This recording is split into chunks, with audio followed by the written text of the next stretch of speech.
This is the Nth Qld Podcast, proudly brought to you by major sponsor Jack's Pale Ale, exclusively available at Parramatta Leagues Club, Shannon Cooney from Glenmore Park Realty, Beau Cook from Loan Market, BTZD, the official apparel partner of the Nth Qld Podcast, and the Parramatta Times, the official media partner of the Nth Qld Podcast.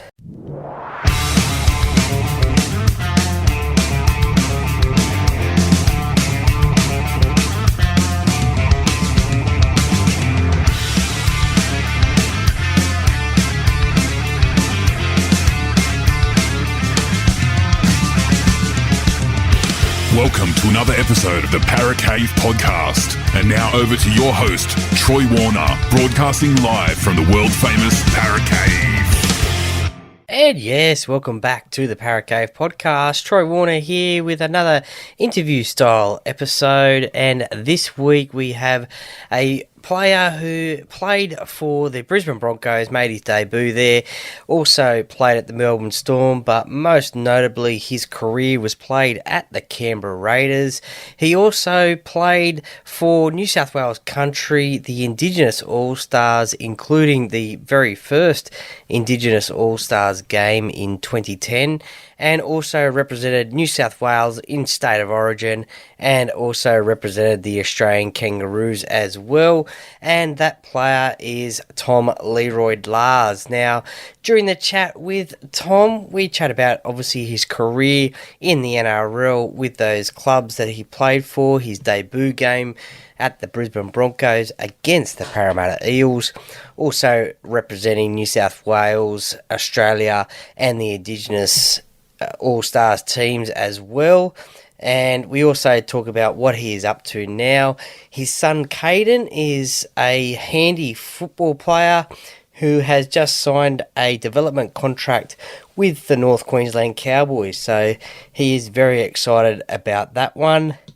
And we also talk about the strains and the mental fitness that he had to go through during his career with the injuries that he had during his career, which were some pretty harsh injuries, then kept him out of football for a long time. So we talk about how he got through that, and also his advice, I guess you could say, for players like Tom Trbojevic and maybe Ryan Papenhuyzen as well. So a really interesting chat on that one as well. Plus, we have the common league questions and the personality questions and much, much more. Now, this wouldn't be at all possible without the help of the sponsors. Major sponsor, Jack's Pale Ale, exclusively available at Parramatta Leagues Club.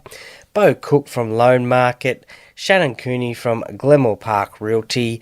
BTZD Teamwear, the official apparel sponsor of the Nth Qld Podcast, and also the Parramatta Times, the official media partner of the Nth Qld Podcast.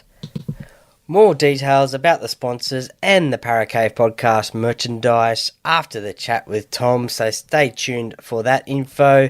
But for now, it's enough of me talking, so as Hindy says, get a beer, coffee, whatever you want. Sit back, relax, and enjoy, and let's get straight into it. Yeah, g'day, Tom Learoyd-Lahrs here, former Raider, NRL player in New South Wales, an Australian player. About to have a chat with Troy on the Nth Qld Podcast. And as you heard from his intro, my guest today on the Nth Qld Podcast is a former NRL player who mostly noted playing for the Canberra Raiders, but also represented New South Wales in State of Origin, also the Indigenous All Stars, City vs Country, and also the Australian Kangaroos as well. Welcome to the Nth Qld Podcast, Tom Learoyd-Lahrs. G'day, Troy. Not a problem. Thank you for joining me. Now, born in Tweed Heads, was rugby league always something that you were going to play and maybe pursue as a career? Yeah, I think so, mate. We where we on the Tweed there, all my family, uncles and my grandfather and my father and everyone was involved in rugby league, mate. And so it was a sort of something I always was in my blood. And obviously when you're a young fella like that, mate, everyone dreams of playing at the top level, but that's probably something that later on in life I started to pursue. It was more about having fun and just being around footy was my main focus when I was there.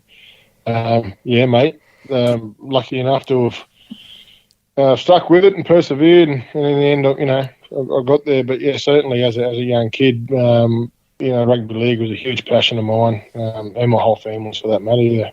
Did you support our team or players growing up? I did, mate. I was always a North Sydney Bears fan, actually, when I was a young kid. Yeah, so Bears were my number one side, and I didn't miss too many Bears games, and unfortunately, they're not in the NRL anymore. But hopefully one day, fingers crossed, I can get back in there because I'd love to see that logo back in the NRL. Do you think maybe one day there is a chance that they will be back in the NRL? Well, I know there's been whispers over the years, and I know Greg Fulham was pretty passionate about trying to get them back in there a few years back. I don't know where it's all at now, but yeah, I'd love to see it, mate. I just, for me, and any Bear supporter and that, it's heartbreaking when you see your side that you supported as a young kid go out, and fingers crossed. You never know, mate. With the way the NRL's going and with all these expansion bids, I guess it's not out of the question. Nah, true. Was Flo one of your favourite Bears players? Oh yeah, mate. I love the way he played footy. There are a lot of players in there that I used to look up to, like Gary Last and Matty Sears was a player. He's a Tweed boy as well, so I used to look up to him. But the whole lot. I just like I said, I love footy, and I didn't miss too many Bears games. That was the one game of the week I made sure that I tried to be in front of the television and watch it. Yeah. Well, your footy career ended up starting in professionally at the Brisbane Broncos. How did you end up starting your career at the Broncos? For me, the high school I was attending was in Tamworth. So my family relocated into Tamworth, and I was attending Farrer Agricultural High School down there, and our school had an affiliation with the Broncos at the time, and Cyril Connell and John Dixon and Phil Hall, and then sort of guys used to come down, a couple of times a year and do a few little clinics and watch a few footy games. And I was lucky enough to get invited to a couple of camps, and then just went on from there. So I think I went to my first camp when I was about 14 or so, and got invited back every year after that, and I was lucky enough to stay in the system, and then onto a contract, and then out of school and moved up there. So it was an awesome, mate, pathways program at the time, and I know they've only gotten better. They're even better at it now, but that's how I ended up at Brizzy. Yeah. And what were your first impressions of Coach Wayne Bennett at the time? Oh mate, I was just a young kid, so I was shit scared of him, to be honest with you. Yeah. He comes with a huge reputation and like that, just that persona. But I was looked up to him and, feared him like most kids would have, I suppose. It was more about respect, I suppose, than fear. But I really enjoyed my time there at Brizzy, and it was a really tough decision to leave there. But I just thought a pathway for me was in Canberra, and I love my time in Brizzy, mate. I love my time under Wayne, and it was an awesome experience. Well, your first grade debut was actually against the club I love, Parramatta. What do you remember about your debut game, and was first grade everything you thought it was going to be like? Yeah, mate. Yeah, it was funny. Like I left school and I went up and did the pre-season at Brizzy, and I played a couple of trial games and that, but I played round one in the Queensland Cup, and then I got called into first grade for round two, and I just wasn't really expecting to be getting an opportunity that early. So I remember potentially, being a little bit underdone. I hadn't sort of played a lot of top sort of A-grade football against men. So, it was a big challenge, mate, and it definitely was what I expected. And the pace of it, I was off the pace. I know I wasn't my debut. It caught me by surprise. I wasn't too bad, but, I ended up having a head clash with Gordy. Okay. And Friendly we both got fire. stitches in. Friendly fire, mate, yeah, but I ended up with about 10 stitches. He ended up with 2, so he got the wood on me. But, yeah, mate, it was a awesome experience, like I said. And, although I didn't play the best, still something that I cherish, because I know that, it's something I'd set my sights on and worked really hard to get, so it was awesome. And you mentioned there that you thought after your Brisbane career, you thought Canberra was the best way to go. Why did you think the move to the nation's capital was best for your football?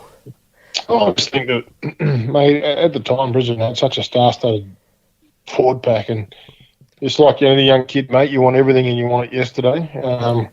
And I guess it was just, another challenge and a little bit of impatience, I suppose. And also had some great friends down there in Canberra too. Okay.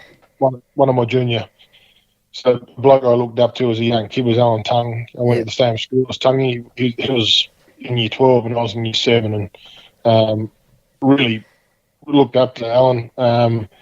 And really respected him as a person, as a footballer, and I was really excited about potentially going down there and getting an opportunity to play footy alongside him. So that was also a big part as to why I went. Well, you played 17 games that first year, but then unfortunately a couple of injury-riddled couple of years where you only played 14 games. How tough was that for you mentally, and how did you get through those couple of years off the field? Oh, mate, I really found it hard.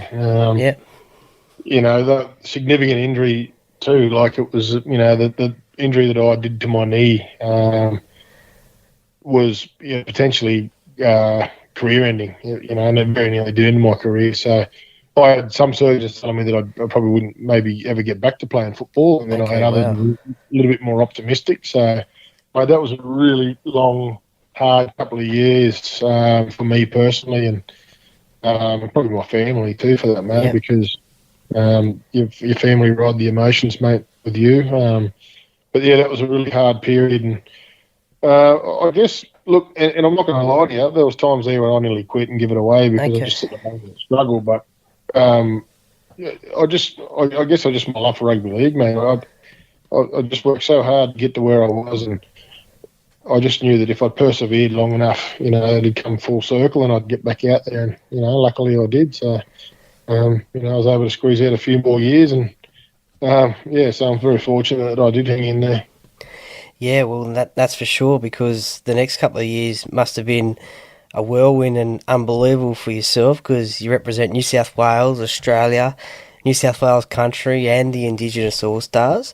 Let's start with Origin. How did you find out that you made the Blues side, and who did you tell first? I'm not 100% sure how it all came about. I'm pretty sure it comes through my media manager at the Raiders, Benny Pollock. Okay. I think he rang me. He used to get a phone call probably about, I'd say 5 to 10 minutes before the live TV announcement. Yep. To say that you'd made the side. So I'm pretty sure that's how I found out.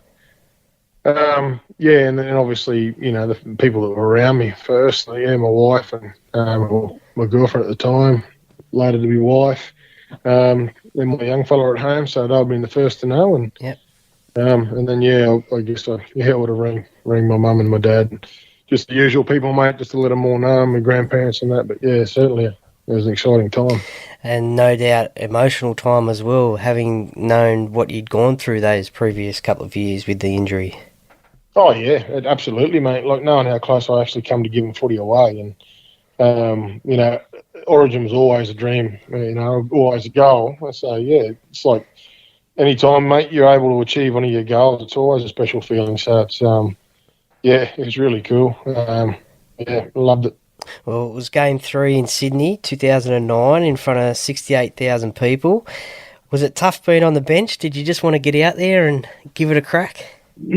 I guess I was just, certainly, like watching on's hard, and not knowing, being a debutant, you don't exactly know how long you're going to be sitting there either. So, you can't afford to get too wound up, because you might not get onto the halfway for the second half, and then you've wasted all your juice. Yeah. So, Yeah, no, I just try to keep myself nice and calm, mate, and watch on with, keen interest and just, trying to like make sure that I didn't overdo it, and when the time come, it'd be right. So it probably worked in my favour starting on the bench. I think it sort of suited the way I played too. So I was comfortable with my role, mate, and that was an awesome night. That to be able to win, that game was really special, and it was a bit of a tumultuous sort of a game too. There's a couple of things that happened throughout the game that were interesting. With a couple of little mellows and the way we won it was a really good experience. Well, unfortunately, you make the 2010 team as well, but it was in the middle of the Queensland dynasty. You played all three games, which was the last Queensland whitewash in Origin. Yep. Being a proud New South Welshman, how tough a series was that, losing that one 3-0? Oh, mate, it was extremely hard, especially because we were in the contest. I think it was only the second game that we played that we actually got beaten well. But the other two games, we had plenty of opportunities and we had ourselves in positions in the game that we possibly could have won them games. But they just had such a talented side. Like, it was such a formidable team. Yeah. And, the blokes that were pulling the strings in that football side, you might never see, a quartet of players like that ever again. Maybe you will, but I know at the time, mate, they're just such a force, and we tried really hard, and it's just we were just up against it, pure and simple. I think it certainly hurt me personally. I know that much. I was shattered. All you want to do is the first thing you want to do is play for the Blues, and then second thing, once you've actually been given the nod, all you want to do is win for that jersey. Yeah. Unfortunately, we weren't able to do it. And Craig Bellamy was the coach during your Origin career. With New South Wales struggling over the last couple of years, do you think a state coach should be a standalone coach, or do you think a club coach could actually do that role as well? Oh, I think the demands on it are quite hard now. I think the standalone coach is probably the way to go. There's so much pressure and expectation on NRL coaches week to week. I think it's a lot to ask of a coach to be able to manage the two. So I think the standalone model is the only way to go. Yeah. And what were your favourite memories of playing State of Origin over those 2 years? And who were your roommates? And do you have a funny story about them? Oh, nothing too funny, mate. I had some good roomies. I had Brett White, a good mate of mine, had Hindy, had Hainsey. Forgotten a couple there, but I had Jock Watmo. So, I had some good roomies and had some funny stories. But what was Hindy like as a roommate? Yeah, he was really good. Yeah, he's a good roomie, Hindy. Yeah, he was easy to get along with. He was a bit, more of a senior statesman. So, it suited me. I'm not a sort of upbeat, out there sort of a guy. So I like those mellow sort of blokes. So. Otherwise it wears me out too much when you get those holidays. Well, you also represented the Kangaroos in 2010 in the Four Nations, playing against PNG, England and New Zealand. What does it mean to you to represent your country? Oh, it was awesome, yeah. Particularly at the back of the end of that year, given the fact that we'd been beaten in the Origin series, I don't think we had a really large representation from New South Wales. I was really fortunate to be involved in that, and it was a great experience too, mate. We, it was a tour. We went to, sort of a tour. Played in 2 Australian venues, and we played at Eden Park. So we played in the Test match at Eden Park, which was great.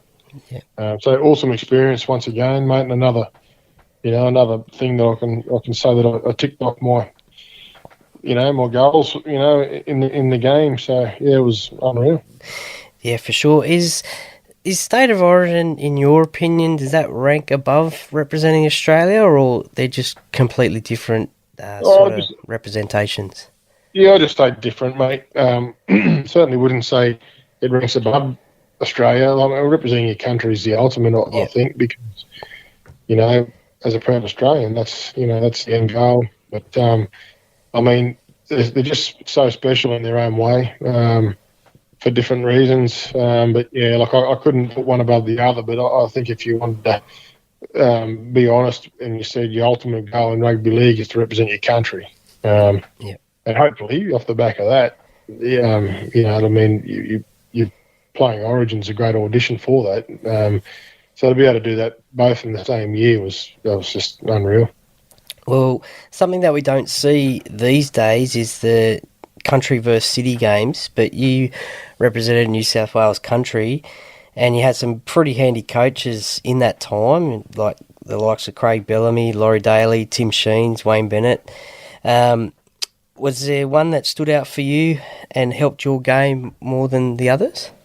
Oh, mate, obviously I didn't get to spend as much time under Sheensy and say, who else was there? So Wayne was like an interesting one for me because obviously it was the start of my career. But once again, I was in and out of first grade, only young, and I didn't actually spend as much time with the Wayne as I would have liked. Okay. Same could probably said for Sheensy, and then, I mean, the couple of coaches that, like I had a good rapport with Fernsey, and he's a good mate and a good coach, and.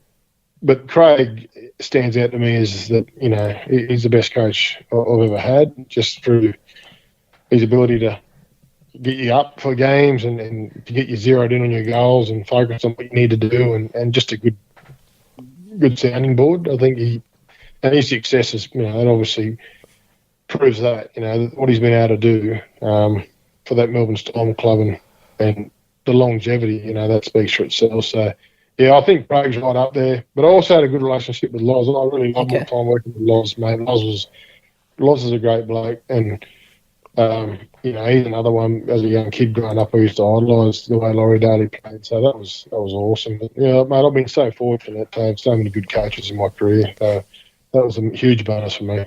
And that was during the Indigenous All Stars, which you represented on 3 occasions with Laurie Daly. Yep. How much did, obviously that means a lot to represent your people and your culture in those games, as it does everyone every year? Yeah, mate, and it was such a unique concept when it started too. So, like, you know, having Preston Campbell, you know, is his brainchild there, and I think Matty Francis is heavily involved as well. But, like, the concept was just so fresh, and no one really, with the first game, I remember, no one really knew what to expect. Yep.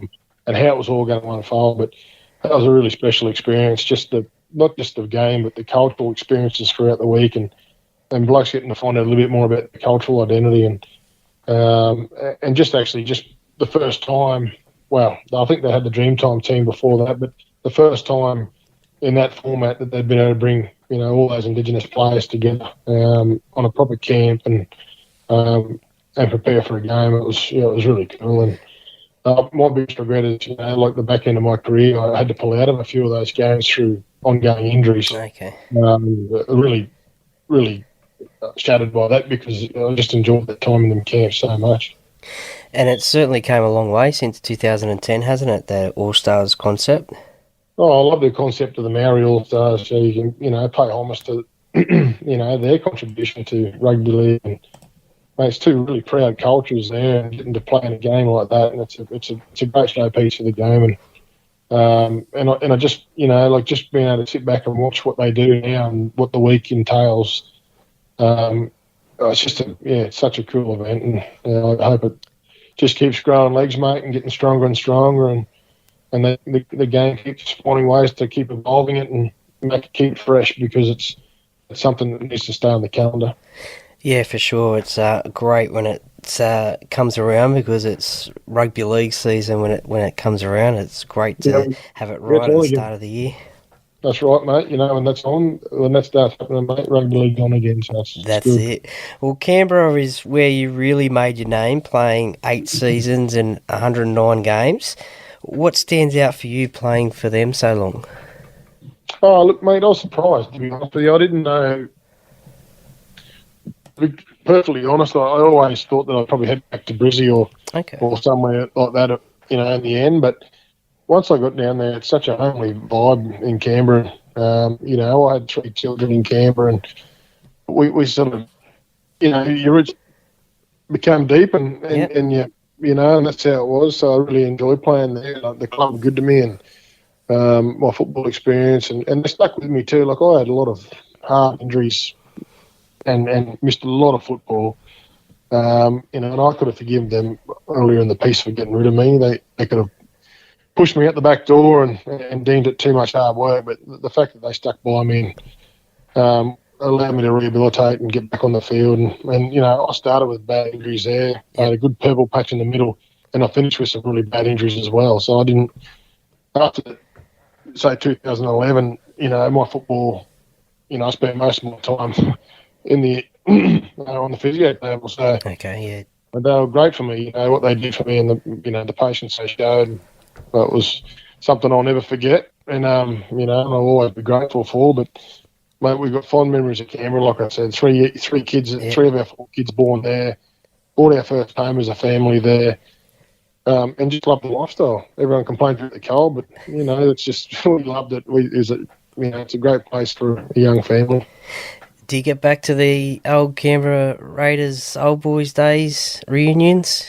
No, mate. I just the 4 kids I just mentioned, mate. They make that really hard. So they're all busy with their own endeavours, and they're all flat out doing their own sports and their school, and then you got to throw work into the mix. So it's just really hard at the moment. But hopefully that changes down the track, and I start to get back to a few of them, mate. But I certainly would love to go back down and catch up with all the boys.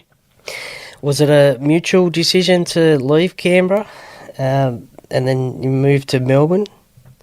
Or you wanted to stay there? No, look, I would have loved to have stayed there, but like I said, I could fully understand the decision that was made on me. I literally, I think 2011, I ruptured a bicep, missed half the season. Before that, I'd fractured my eye socket in the City Country game and missed a bulk of game time. And then 2012, I played 20-odd games, but I played injured. I had a chronic hamstring that I played with. I ended up having just to play with a torn hamstring for most back into the year. That just kept reoccurring, and so I was a long way off my best in 2012. People don't often hear about these things; they just assume you're out of touch. But very rarely do they actually stop to ask why. But I had some chronic problems with my hamstring, and it's still chronic today.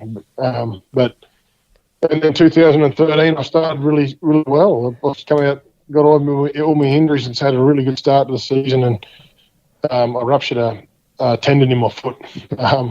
It's a full foot reconstruction I had to get done to shore it up, and that was my season gone. So I never really recovered from that, to be honest with you. I never really did the same. After that, I never really got back to anywhere near what I was capable of doing. And so, mate, long answer. If I try to condense it, I've really gone on long enough about it. Is that they made the right decision on me. They had to move me on because they weren't getting any bang for their buck, and that's the nature of the beast, mate. That's a professionalism of the sport. You need a young, fit, healthy bloke in there that's going to give you good service. Just listening to that, then, were you concerned or worried about going to Melbourne at all because of the injuries and playing football there? Mate, all it was is I went down there on a very modest contract, which I was happy to do because it was my last shot. I was 30 years of age, coming back from some really major injuries, and I just thought, you know what, I'd really kick myself in the backside here if I didn't give this a go. And I thought if I could go down there and I could get a run of luck and potentially see, I had about 3 knee operations down there when I went down there and tried to get patched up as best I could. And, mate, like I said, if it's in your blood, if this game's in your blood and you love it as much as you do. You just want to play it. Yeah, and it's very hard to say goodbye to it. And I always felt like throughout my career I never quite got to the level that I knew I was capable and stay there. But my body probably never really allowed me to do it either. So I don't think I was really ever ready to give footy away. In the end, I just had to rip the Band-Aid off, mate. I just like, this is not going to get any better. It's only going to get worse because the injuries becoming more prevalent. It's just a tough decision, but in the end, I knew it was the best one because you get to a point in time where you just know that your next injury is just around the corner. And then, like I said, the mental struggle that you have to deal with that is the hardest part. Do you think someone like Tom Trbojevic is going through something similar at the moment? Because we've seen him go down in Origin with a pec injury. We've seen him have the hamstring injuries, the shoulder injuries. Do you think we'll ever see... We obviously saw the best of him in 2021, I think it was, when he won the Dally M, but just lately it just seems to be injury after injury, which is sad to see because he's a great player. Mate, he is, and he's such a highly tuned athlete. Like, the thing being is he's not a plotter. He's never been a plotter. He's always been a really dynamic. You know, you only got to watch the bloke run around in the footy field. You know, he's a class above. You know, like when he's fit. And unfortunately for him, it's just obviously, you know, it hasn't been a luck-filled couple of seasons for him. He's had to battle. And mate, I think we all know what he's capable of when he's fully fit and when he's.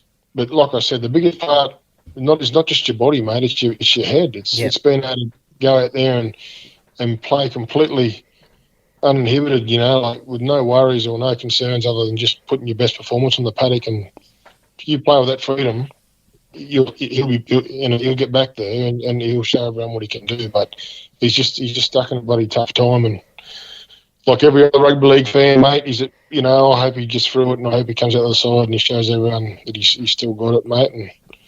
And it's just going to be a tough period for him. Yeah, for sure. We hope he gets back sooner rather than later now. But just back to Melbourne, did you have to do the infamous army camp pre-season down there? Yeah, I did, mate. Yeah. How was that experience? It was extremely challenging. Yeah, I've heard that. Yeah, and that was, mate, like I had two chronic knees too at the time, so it's not like I was a young buck and I was ready to go. I had a couple of other challenges going on there too, and I found it to be probably one of the toughest things I've ever had to do, if not the toughest, but completely worthwhile. I don't think I'd change the fact that if I had to do it again, I don't think I would, but but certainly I wouldn't change that experience because I just see so much value in what that does for you. So, but it was awesome, mate. Like, it was tough couple of days. Yeah, no, I've heard many a story about that from former Melbourne players, that pre-season camp. But very hectic. He played one more year in 2016 at the North Tamworth Bears and won a premiership. What was it like playing bush footy? Well, I didn't really set out to play, to be honest with you, okay. and I hadn't really been living the life of an athlete either. I was well and truly into retirement by that stage, and it's just made it. And I didn't play much football; I only played a couple of games. But it just dawned on me at one stage there. I thought, well, I could get a couple of games at the back end of this season with my brother-in-laws and a few close mates, and it'd be a special way because I wasn't really content with the way I actually finished playing football. Okay, yeah. And I just thought it might be something I could sort of, I don't know, put the icing on the cake a bit for me and get rid of that last little bit of an itch that I might have had. And it was really good. The game got out of hand. It was about maybe 50 years worth of suspensions handed out. And most blokes, there's more players on the sideline than there were on the field in the end. But I played well below what I've liked in terms of, I just couldn't put much out there. I could hardly run really. I sort of, but I was out there. That was the main thing. I was out there with my brother-in-laws. I was having a run around, and I got to win a comp with my brother-in-laws, which is pretty special. Yeah, no, definitely. And is it true that you had a season playing cricket as well after a guest speaking role? Seasons. Yeah, mate. Yeah, I did. Yeah, I had a couple of seasons out there playing cricket. Yeah. How'd you go as a cricketer? Not great. No. Mate. I love me cricket, and that was the thing. Like, it's just, when you finish playing, like, you don't really ever let go of that team environment. You're and I just wanted to keep playing some sort of team sport, and so cricket was it for me for a few years. I just enjoyed the company, the blokes I was playing with, and and obviously love the game. But yeah, no, mate, not much of a cricketer speaking. No baggy green coming your way then? No, mate, no, definitely not. No. Well, you mentioned there you've got 4 children, and besides them keeping you busy, what's been keeping you busy after football? Mate, just work, mate. Just the demands of the kids, and like I love me fishing, so Okay, when yeah. I get a chance, I get out and do a bit of fishing. But the sort of trips have been few and far between at the moment, just because the kids have been pretty flat out with their stuff. So, but yeah, mate, just fishing and a bit of golf if I ever get the chance, and just your family life, mate. Yep. It's pretty basic, pretty straightforward, but that's the way I like it. Ah, nice. And I believe one of your sons, Kaiden, is a pretty handy footy player and has been signed by the Cowboys for next year on a development contract. Yeah, mate. Yep. So he goes into development next year for the Cows, and he just made the Australian schoolboys side last week. So Congratulations. yeah, well, yeah, he's it's exciting for him, mate. It's a goal that he set himself, and he's worked really hard. So it's always nice to see see that reward there. But he's doing some good stuff, and yeah, mate, a young daughter playing some basketball, a bit of footy, and doing really well with that. And another little fella that he gets in and has a good crack too, and he's a good little player. So mate, it's awesome. Like you get to sit back and watch your kids play sport, and like I said, it's something that was a huge part of my life. And mate, I choose up so much of my week running these kids around to training and my wife's, and then going to games. But you wouldn't have it any other way. It's just awesome. Yeah, no, you definitely want to see them succeed for sure.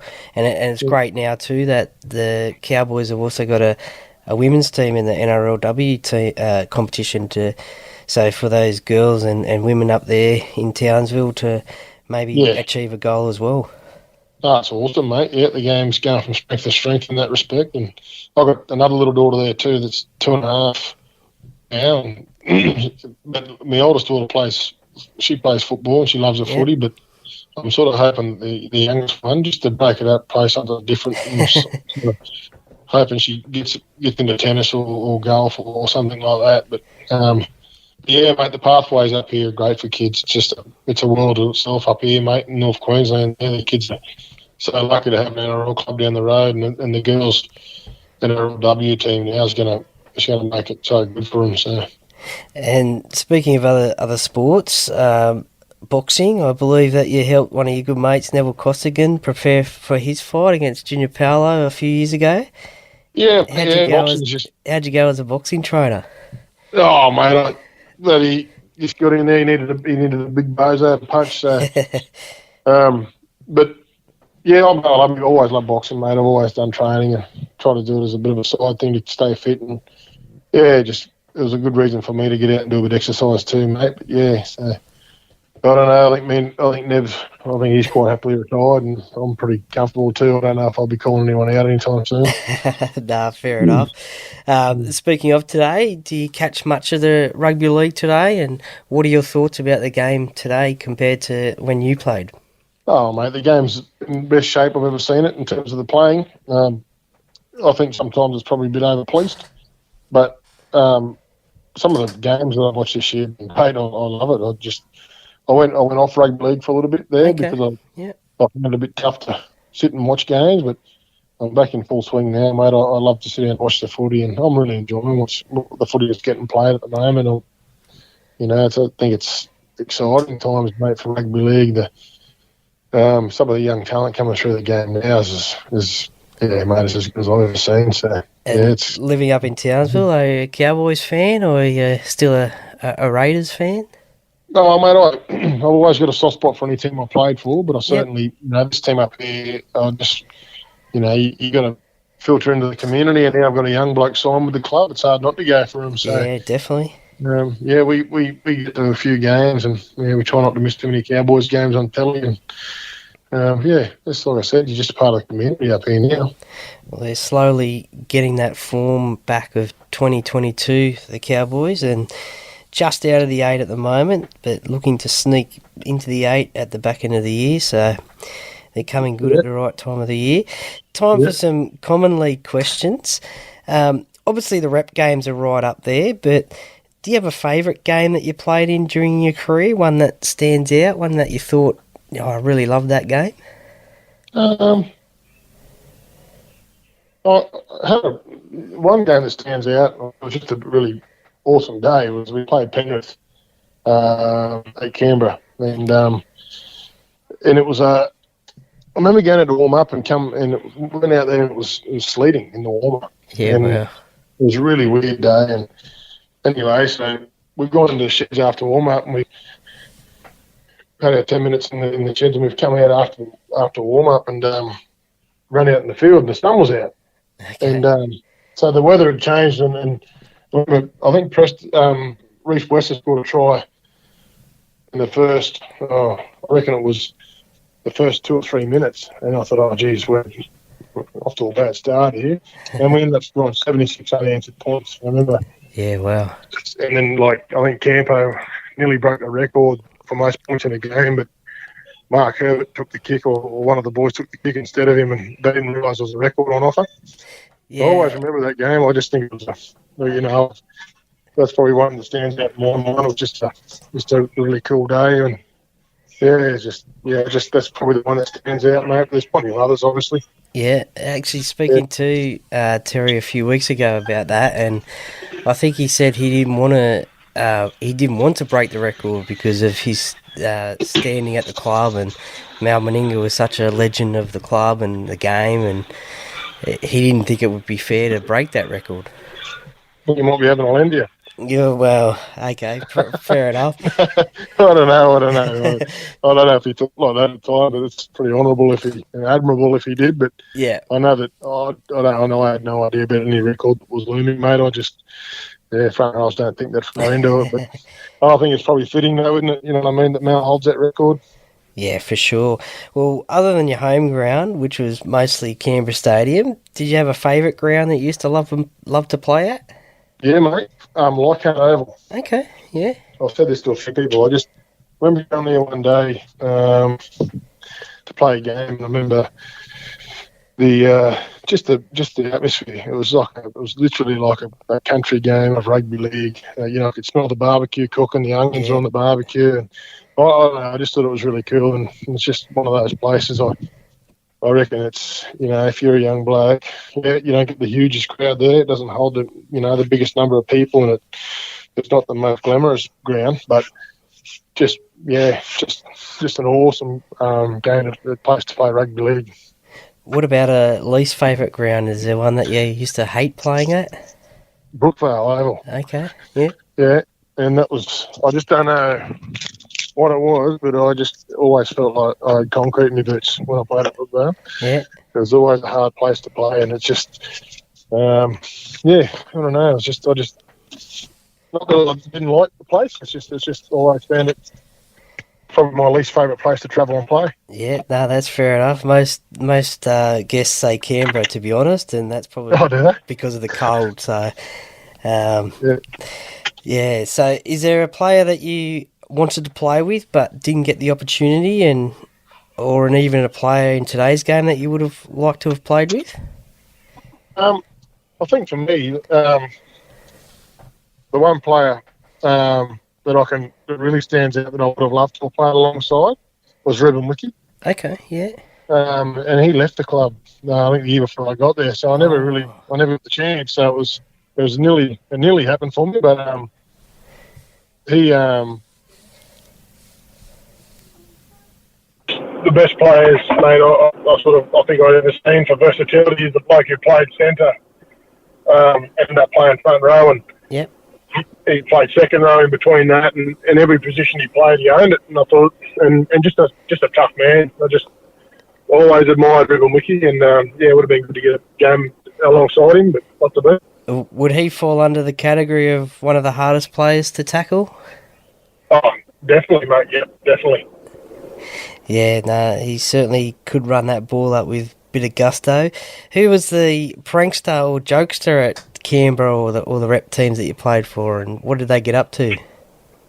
We didn't sort of tend to have too many jokesters or pranksters at Canberra. We not really. It was sort of, everyone was much of muchness there. A lot of country boys, and everyone liked to have a joke at times. But definitely Louis I reckon in rep football, like Luke Lewis's. Okay, yeah. And he got me one day. We're walking somewhere in an Origin camp, or might have been an Aussie camp. And he did that thing where you walk across the road. He made out like there was a car coming and took off. Yeah. And my hamstrings aren't good, and I shit myself and took off, trying to take off to get up the road. And I think I twinged my hamstring a bit. Oh, no. This bloke's he got me good. So, and I think he thought it was hilarious, but yeah, I was thinking, oh, man, I hope I haven't torn this properly. But yeah, and he was a jokester. I always thought he was a pretty cool guy to be around because them sort of blokes make your footy team, and you got a fun-loving guy like that who knows how to have a laugh and knows how to have a good time, yeah. Yeah, nah, for sure. We'll wrap things up with the set of 6 questions, the personality questions. Do you have a favourite sporting movie or documentary?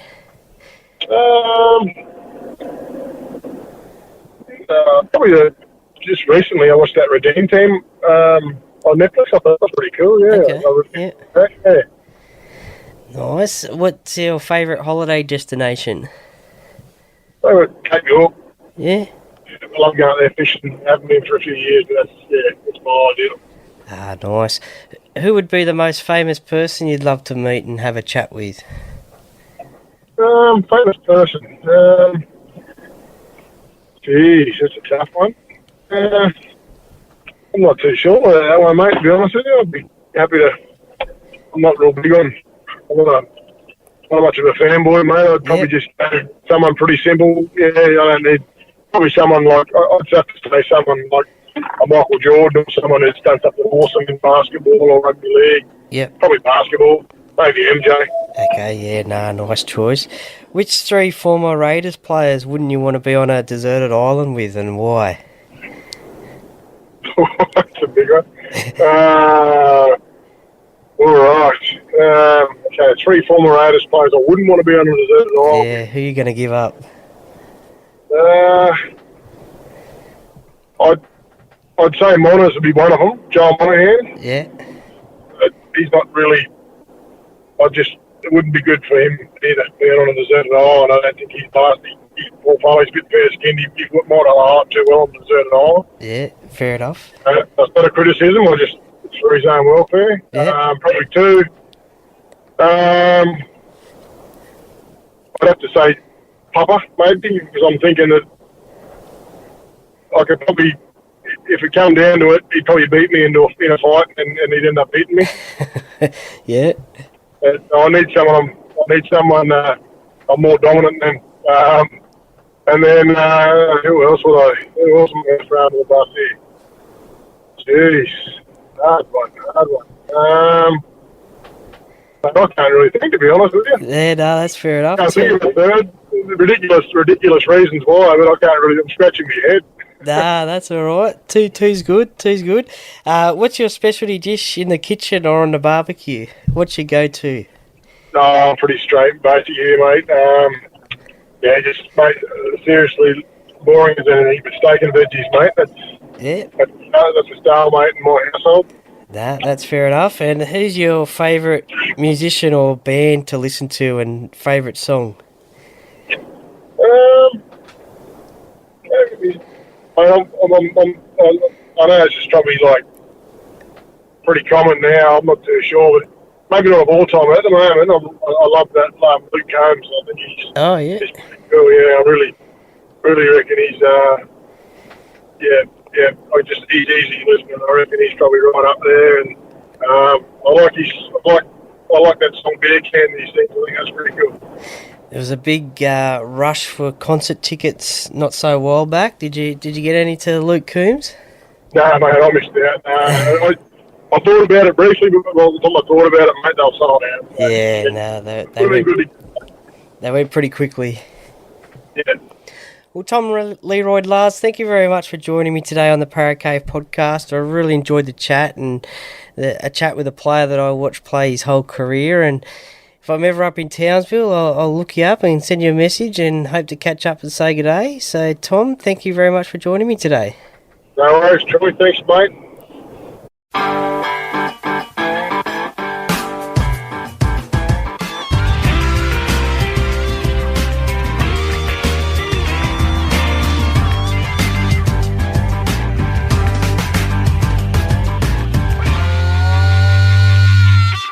welcome back, and thanks for listening to Tom and his rugby league story. There were some great yarns there, and it was great to go over his rugby league career, one that I watched him play as I watched a lot of rugby league growing up, and also, through that time of his career. And it'll be good to see how his son Kaiden goes developing up there at the Cowboys, and also maybe one day just playing NRL rugby league. So one to keep an eye on, that's for sure. Now, as I said in the intro, this wouldn't be at all possible without the help of the sponsors of the podcast. Jack's Pale Ale, exclusively available at Parramatta Leagues Club in the club shop, as a great thing to get for that game day drink, you could say, but drink responsibly. Also, a shout out to co-sponsors, Beau Cook from Loan Market, your local mortgage expert. You can contact Beau and his team on 0401 213 236 and have a free chat with him and see what he can do for you and your home loan, and let him know that you heard it here on the Paracave podcast. Also, Shannon Cooney from Glenmore Park Realty as well. If you're thinking of selling in the Glenmore Park or the suburbs in the Penrith LGA area, selling or buying, contact a 5-star real estate agent, which is Shannon. You can contact him on 0421 588 445. You can also have a look at BTZD clothing as well if you need some uniforms for your sports team, or some fancy looking apparel, then have a look at BTZD clothing at www.btzd.com.au and see what they can do for you. And also the Parramatta Times, www.theparramattatimes.com.au, and you'll be able to see what is happening in and around the Parramatta area. So thank you once again to all the sponsors for supporting the podcast. Without your help, it wouldn't be possible. Thank you to you, the listeners, for listening to the podcast each and every week. I hope you're enjoying the content that is coming your way. A lot of content coming your way with the tipping podcast, the chats with the Duckman, both the review and preview of each NRL round each week on Pulse FM 89.9 FM, and also I hope you're enjoying the player interviews as well. So thank you for your support and for listening. I really, really appreciate it. The Paracave podcast merchandise is still available. The Paracave podcast hats are available for only $15 plus postage and handling. They look great. They come with a new podcast logo that has been around for a while now. I've seen a few podcast hats out and about, so it's great to see those ones. But all you need to do is order through www.theparacavepodcast@yahoo.com and order yours now, and we'll get it out to you as soon as possible.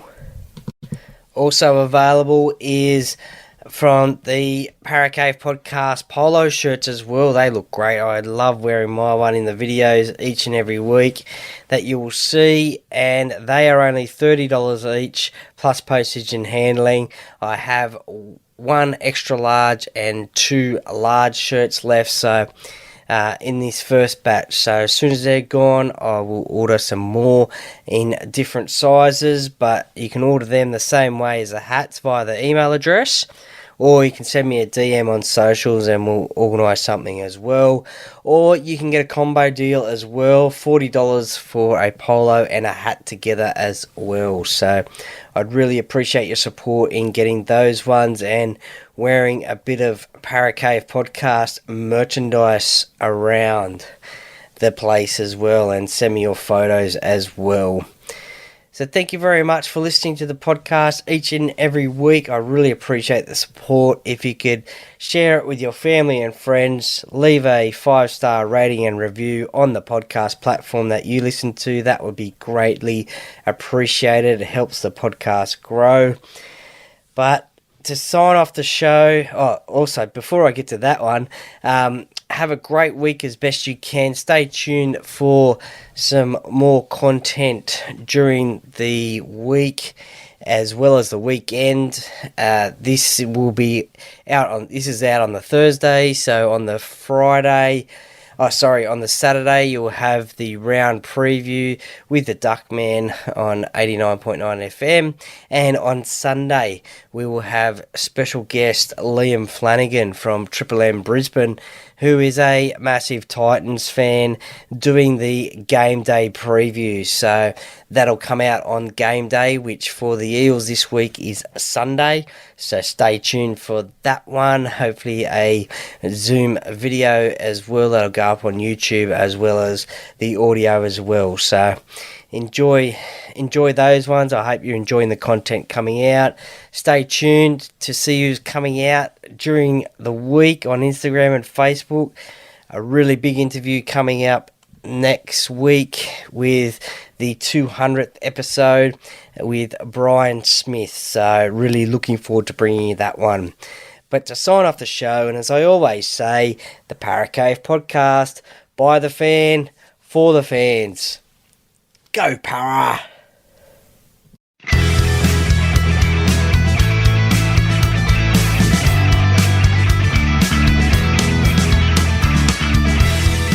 Thank you for listening to another episode of the Para Cave podcast. See you next time.